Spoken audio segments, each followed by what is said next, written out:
To the Friday night, we've got again. It's, I mean, just another stacked night. The night, the middleweights almost, you could say. You've just mentioned sorry, go on. It's difficult because I don't really want to pick favourites here, but I think Friday night might be my favourite night of the trilogy. There's just so many. There's so much potential for chaos, and obviously, like, I'm lazy, and that makes my job easier. Do you know what I mean? When they're like, when everything's going off, when everything's guys getting dropped left, right, and centre, and all the crazy shit's kind of happening. Like, makes my life a hell of a lot easier and more fun as well. So, I think Friday might be my sleeper for the night of the tournament. If we have just a scan even through like the likes of the prelims, we've got Benellis, Kingsley, Crawford. Great fight. Ben, when I spoke to him, he said, "Look, this is a perfect opportunity for me to jump the queue. I was ready to go. I'm ready to fight. I'm getting this Kingsley Crawford fight that maybe I wouldn't have got if other athletes had been fit." How much do you think there is some of these younger guys looking at this as a perfect opportunity to jump that queue? Absolutely. There's a bunch of undefeated guys on this card, right? You've got Adam Wilson 5-0, Ian Gary 3-0, Benellis 2-0, and Nathan Fletcher 3-0 as well, I think. So there's loads of guys on this card who are undefeated and looking to make a name for themselves. This is the important thing to remember about MMA in Europe at this moment in time. 10 years ago, if you looked at a guy who was 3-0, you're not really paying him any attention because the likelihood is that he's fought a couple of journeymen and he still needs more fights to get seasoned and get to that level where you're like, oh, actually, might be quite good, this kid. The guys we're looking at now, they've had 10 amateur fights, and most of those have been of a high level, whether they've gone through the IMAFs or the Cage Warriors Academy or just like the general like robust amateur scene that we've got in Ireland and the UK at the moment. So really, you're talking about guys who've, his record might be 3-0 or 2-0 or 4-0, but he's actually had about 15 decent fights, and you can properly see where the levels are. So, for someone like Ben, for example, 2-0, you might think, oh, 5-2 is a bit much. It's probably not. The actual skill levels and how the fight is going to work out are probably quite comparable. Now, I'm sure Kingsley's going to have maybe a couple more veteran tricks in the bag purely through the cage experience. But that's not to say it's going to be an uncompetitive fight. And I think if you look at Ben's previous performance in Cage Warriors, I don't think there are many guys around his level that you would think he wouldn't be competitive with. I mean, depending on who you ask on who the face of Cage Warriors Island is it Paul Hughes, is it Ian Gary? Let's leave that to them to decide. But if we do look, I mean, Ian Gary, for being such a sort of young prospect in relatively early in that pro game, he's got such a fan base behind him already, hasn't he? And again, this is another opportunity for him maybe to move on to that next caliber fighter. Yeah, absolutely. Like, I really like Ian. Like, just such a nice guy, great laugh, and really enjoy watching his fights and commentating on them. As a fan and a commentator, Ian gets it for me. Like, he gets it more than a lot of people get it. He understands that he doesn't need to be in the UFC in a year's time, and he doesn't need to be rushing and taking fights too soon. He's got a fantastic coaching team behind him at Team KF. Chris Fields has been the Cage Warriors World Champion himself. He knows what it takes, and he's then gone on to compete, in the Ultimate Fighter and on KSW and around the world. He's been there, he's done it, and Ian's got a great role model there in Chris, and obviously a great team behind him there with Tom and the rest of the guys at Team KF. And he's just one of those guys, who kind of understands that it's not necessarily a sprint, right? This is something that will take a few years to do right, and that's what you need. If you look at the guys who've gone to the UFC and other big promotions, the ones that have stayed there and had long careers, they're the guys who've, they've maybe not gone there like 6-0, 7-0 undefeated. They're the guys who've had like 15 fights on the regional circuit, and they fought other high-level European guys. And I think Ian's probably got that Cage Warriors title in his mind as much as he's got a UFC call up in his mind. And look, no one's going to criticize him if the UFC come calling and he takes it, because that's a life changer, right? Like, professionally, financially, everything. But I do see Ian having, a nice slow build where he's going to carry on fighting guys at the level that he's finding here on Cage Warriors. And look, I don't want to make this all about Ian, because George McManus is hard as fuck, right? This kid's a problem. I'm allowed to swear, right? Yeah, okay, say what you want. Say what Excellent. you want. You have to get working on the old beat button there. No, look, George McManus is no stepping stone, and I'm sure Ian's not treating him as such.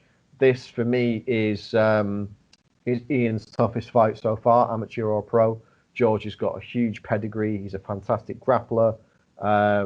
His game planning is always on point, and he's got a lot of experience. 2-1 as a pro, but a long amateur career as well. So, how good is it going to be for George McManus to be the guy that beats Ian Garry, right? Because then you take all the momentum and you take the limelight, you take the spotlight, and all of a sudden people are talking about you, not the other guy.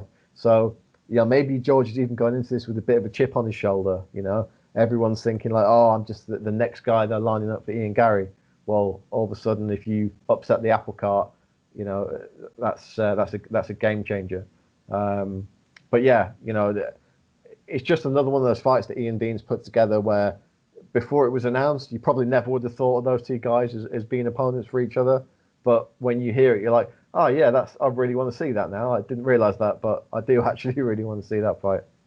I think for George as well, there's no better time to steal the limelight of somebody who's got this hype train going into this one. I mean, all eyes will be on it. Once again, Graham, Ian, yourself, the team have managed to find like almost the perfect run of events, put them in place first, got that prime sort of time. Like, even if you look on the Saturday card before we move on to it in depth, bringing that forward an hour. I know Graham told the lads on the Bash, Pizzi and Niall, that they brought it forward an hour because then it leads perfectly into the UFC card. I mean, everything is just asking for these lads to really, really gain some new momentum and gain some new fans. Yeah, absolutely. And look, the most important thing is this for a lot of these guys, especially the guys at the top of the card. Fight Island starts on Saturday as soon as we finish. And as we saw on the last Fight Island, people get injured and people maybe can't travel, or people fail their COVID tests. Well, look, they're going to need European guys to fill those slots, right? Because it's not as easy to get guys from America over to Fight Island.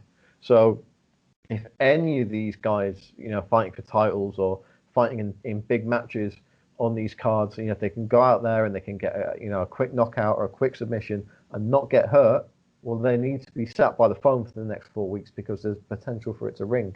So it's not only a case of like, oh, you're taking one more step up the Cage Warriors ladder. Like, you might be putting yourself into a position where you get that phone call you've been waiting on for 8 years of your MMA career. That might happen in the next few weeks. And I imagine that this probably, a lot more than the last Cage Warriors show we did, this is probably the one where people are like, actually, a good performance here could set me up for life. We look elsewhere on that card, Adam Vennery back in the mix, Adam Wilson, and of course Jack Grant making the walk back for the first time since that Jai Herbert defeat. I'm really intrigued to see, because I find that when a fighter like Jack has a certain amount of time away from competing, the next time they enter the cage, they're a different animal. Do you think that's something we're going to see from Jack this time? Yeah, around? I mean, why wouldn't it be? He's got a cracking team behind him. He's got a mature head on his shoulders. Don't think it's possible for him to like physically improve, because he seems to be like the peak of physical perfection already. Like, the dude's got muscles in places that I don't even have places. So yeah, I don't know on that front. But look, you know, he's still a young guy himself, right? And he's constantly fighting really, really tough guys. You know, look, losing to Jai Herbert's no shame, right? The guy's an absolute monster. You know, we all saw that performance he put on. For me, Jai Herbert's UFC debut was probably, you know, maybe until Reese fought Khamzat, the toughest UFC debut that anyone from Cage Warriors has ever had, right? Like, Trinaldo is an absolute stud. So, you know, losing to Jai Herbert is no shame whatsoever. But look, you've seen Belhaj. He's a dark horse, man. And the reason that I say this is because Ian Dean's been like, You've seen Belhaj, he's one to watch. And when Ian Dean says that, you know that the guy's like, he's going to have some naughty little tricks in his bag. Watched a bit of tape on him going into this, and I think this fight is going to be potentially a show stealer. And on a night like this, that's high praise, right? 100%. Before we go on to the last 3 fights, I do want to go back to something you just mentioned there about Jai and the debut.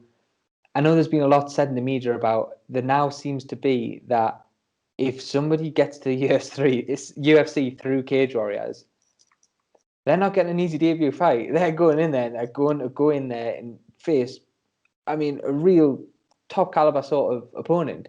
Do you think in a funny sort of way that's a lot of credit to Cage Warriors to say, Jesus, the lads you are putting through lads and lasses you are putting through have been so good that we've got to up that caliber fight that we've got the UFC with? I think it's only fair, like, look, I've been in this game a long time. I know how it works. It's not always a case of the best guy fighting the best opponent available, Guys need developing and interesting fights have to be made and fights that the fans want have to be made. But I think it's not fair to match someone of a certain level with someone who's, quite deliberately below them in the food chain. And I think there aren't many people that are going to get to the UFC through Cage Warriors that aren't going to be of a very high level. Because I think if you're fighting for a Cage Warriors belt now, the opponent that you're going to get is not going to be considerably lower ranked than the first opponent you're going to fight in the UFC, right? Like, if Mason Jones beats Adam Proctor and gets to the UFC, the guy he fights first in the UFC is not going to be shit compared to Adam Proctor. He's going to be the same level as Adam Proctor, right? And if Adam Proctor beats Mason Jones, his first opponent in the UFC is not going to be worse than Mason Jones, right? Like, that's the kind of level we're talking about here. So, obviously it means that the results don't always go that way. I mean, obviously, we'd all love to see our guys get to the UFC and go and defeat and become champions, but that's the sport, man. It is what it is. I think Cage Warriors has devoted itself to becoming like the developmental league for the UFC in Europe, and that's what we do. We develop these guys so when they get there, there's no surprises. They're not stepping into a situation where they're like, oh my God, I never fought someone like this before. Doesn't mean they're always going to win, just means they're not going to be, outgunned and outclassed and surprised by what they face there. We move on now, and we've got people who've been in the UFC and people who are possibly just one fight away. Our last 3 fights on this Friday night. We've got James Webb against Craig White, Matthias Frederick against Jamie Richardson for the middleweight title, and Jack Cartwright against Gerrado Fanny for the bantamweight title. I mean, let's start with them middleweight clashes first. Again, it's a bit like the night previous with the flyweight. It's one big performance, and who knows what could be happening. Yeah, exactly, man. I think quite cynically as well, a lot of these have been matched up. So, fingers crossed nothing does, but if something happens, if Jamie Richardson, for example, can't compete because he hasn't passed his test, you've got Craig White and James Webb there. If Matthias doesn't pass his test, you've got Craig White and James Webb there. So, the fights can be maybe shuffled about. So I'm sure that probably played into the thinking there. But, James, former champion, obviously got that draw and then the loss to Matthias. But I think there was such drama and such a kind of interesting narrative through those fights. Another win puts him right back up there, right? Like, you would love to see that fight again because the first two were nuts. So there's definitely going to be interest in that. And obviously, James kind of wants that redemption as well. So there's potential for that there. Craig's had a bit of a tough run. Obviously, 2 world-class elite opponents in the UFC. And then 2 opponents that he's faced on Cage Warriors, which, again, both for me, could both easily be fighting in the UFC right now. I think Santos has actually signed with the PFL, right? He's going to be on the next PFL season. And the guy from Copenhagen, whose name escapes me right now, the Jiu-Jitsu black belt, again, like another absolute stud. I've called loads of that guy's fights as well, like on Golden Ticket and stuff. I don't know why I can't remember his name. But yeah, Craig's been in there with some tough guys. And, he went on an amazing run, like a 5-fight run through the welterweight division before that. He's had some time out. He's back up at middleweight, so he's not had to worry about the weight cut. And I think this can be a really fun fight. Like, James is known for his takedowns and his top game. Craig is known for getting into wild brawls and submitting people. So there's a lot to look out for here.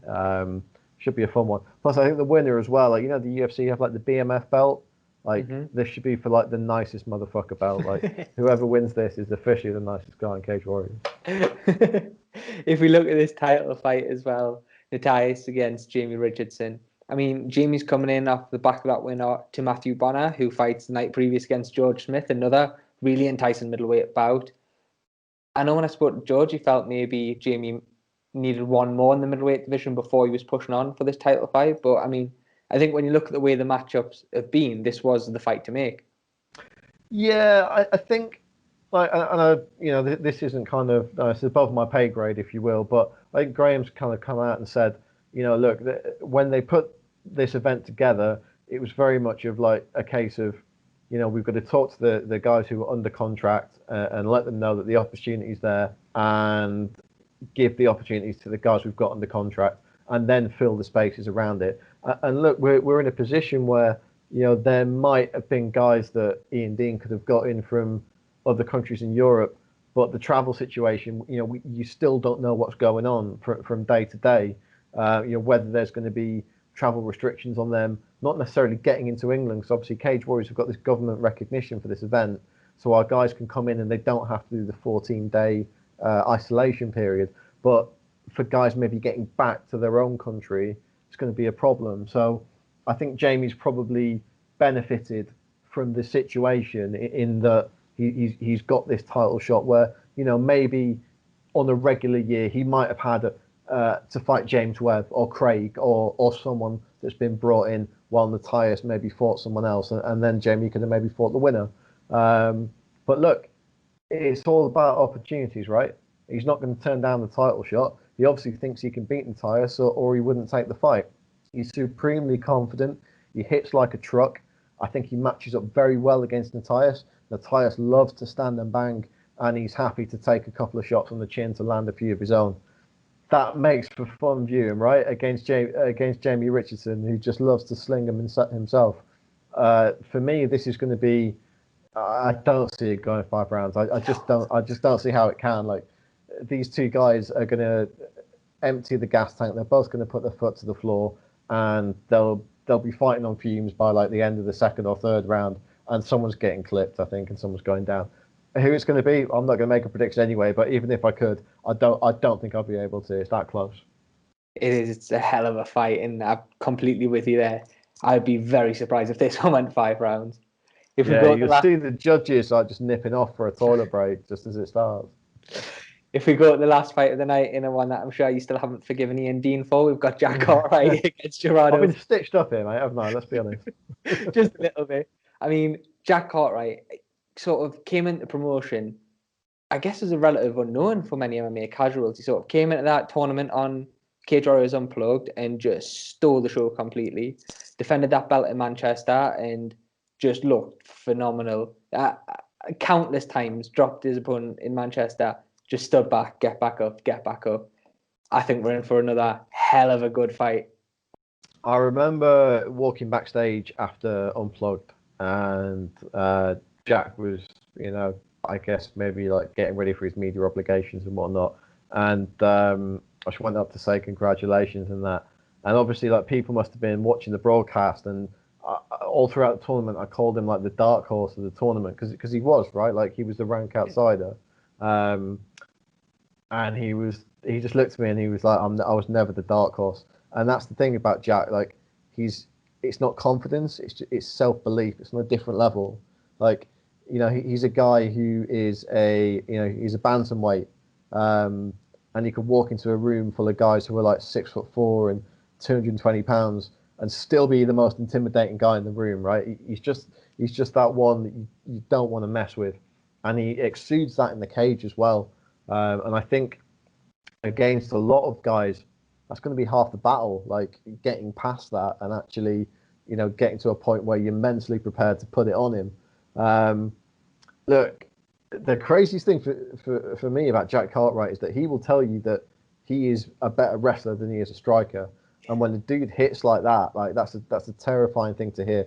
But you saw that against Bilic, right? Like Bilic was a rangier guy and a guy who throws a lot of volume. Jack took him down a lot, and then he postured up and he threw big shots, and he avoided the submission game. I think we're going to see a very similar fight here, because Gerrado Fanny is another guy who has got a great bottom game. So I see Jack taking him down, and I see Gerrado looking for triangles. I see him looking for heel hooks as well. Here's another thing about Gerrado Fanny. The dude's got lunchbox fists. He's got that ability to just, like Cartwright has, right? To just clip someone and then put them out. His ground and pound is phenomenal. If you look at some of the videos of his fights out there, you see him knocking guys out with like punches from like postured within the guard. It's nuts. The guy can crack. Cage Warriors fans are probably not going to know anything about Fanny going into this one. I know I so nearly cracked on there myself. Not saying anything, not saying anything about Cage Warriors fans, but they probably don't know much about Fanny. Oh man, Friday's going to be fun. It's either going to be the best fight of my life, or I'm going to lose my job. I don't know. But yeah, no. Look, he's not a guy who's had high-profile fights, right? He's fought mainly on the domestic circuit, but he is one of those guys that I believe, win or lose after this fight, people are going to be like, he came out of nowhere like Jack Cartwright did. So I think this is going to be a kind of star-making performance, much like Morgan Charrier, right? When Morgan Charrier popped up in Cage Warriors, a lot of people hadn't really heard about him, but they know about him now. And I think Fanny versus Cartwright is going to be another one of those kind of star-making fights for either guy. And look, man, if Jack Cartwright wins, he's got to go to the UFC, right? That was just what I was about to ask you. Yeah, like, I mean, for me, watching Jack live against Bilic, it was his fight IQ that was like astonishing. Catching that leg, following it through, taking Bilic down and down again with them heavy shots.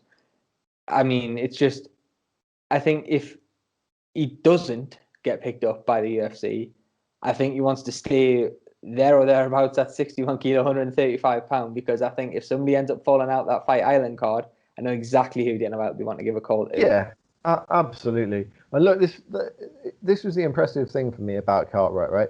He had a reputation for knocking guys out. I don't think he'd ever not got out of the first round before he fought Bilic. So you think, oh, hang on, right, it's the second round now. Is he going to start tiring out? Is he going to start struggling? Is he going to get frustrated and start making mistakes? No. Third round, no. Fourth round, no. Fifth round, no. He fought a 5-round fight, having never gone out the first round before, and did it exceptionally and won every round, right? I think every round and every scorecard, or thereabouts. I think maybe they gave one to Bilic, a couple of judges, just based on some of his submission attempts, and Cartwright hadn't landed many strikes, but pretty much took every round of that fight. So impressive. And like you say, if he can get out of this one unhurt, if he can put Gerrado away quickly, call-up could be on the cards.